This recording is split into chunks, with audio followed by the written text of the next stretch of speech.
આજ તો જમામાં કહીએ ને કે તો બપોર પછી જાનવી કંઈક નાસ્તો બનાવીને ભૂખ લાગી એટલે આપણે રસોડામાં જઈને કંઈક નાસ્તો બનાવીને તૈયારી ચાલુ કરી દેવાની થાય.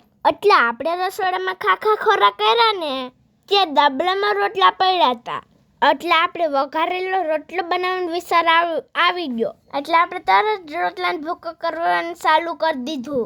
આજ તો રોટલાનું વઘાર્યું બનાવવાનું હે મસ્તીનું તીખું તીખું. થોડીક વારમાં તો આપણે આપણા રોટલાનો ભૂકો કરી નાખ્યો. રોટલાની થાળી મૂકીને બાઈ મમ્મીએ ડુંગળીને મરચાં મોળી નાખ્યા હતા ને લહણે આપણા માટે ફોલી ગળું નાખ્યું હતું.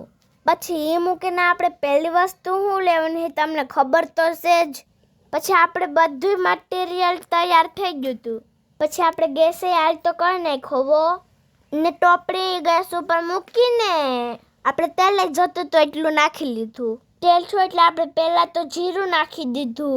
જીરું નાખીને લસણ નાખ્યું ને પછી ડુંગળી મરચાં પણ નાખી દીધા. પછી તો આપણે બધું મસ્તી મિક્સ કરી નાખ્યું હતું. થોડીક વાર પાકવા દીધું. પછી ડુંગળીની ગ્રેવી મસ્તીની પાકી ગઈ હતી. એ પાક્યું એટલે આપણે એમાં રોટલાનો ભૂકો પણ નાખી દીધો. હવે બધું મસ્તીનું મિક્સ કરીને ફેરવી નાખ્યું હતું. પછી આપણે એમાં હળદર પણ નાખી દીધી. થોડુંક મીઠું નાખી દીધું. થોડીક વાર બધું મિક્સ થાય એમ ફેરવી નાખ્યું હતું. પછી આપણે એમાં નાખી દીધી ચટણી. તીખું બનાવ્યું તો જ ખાવાની મજા આવે હો. તમને વઘારી ગયેલો રોટલો ભાવે કે નહીં કમેન્ટ કરીને કહેજો.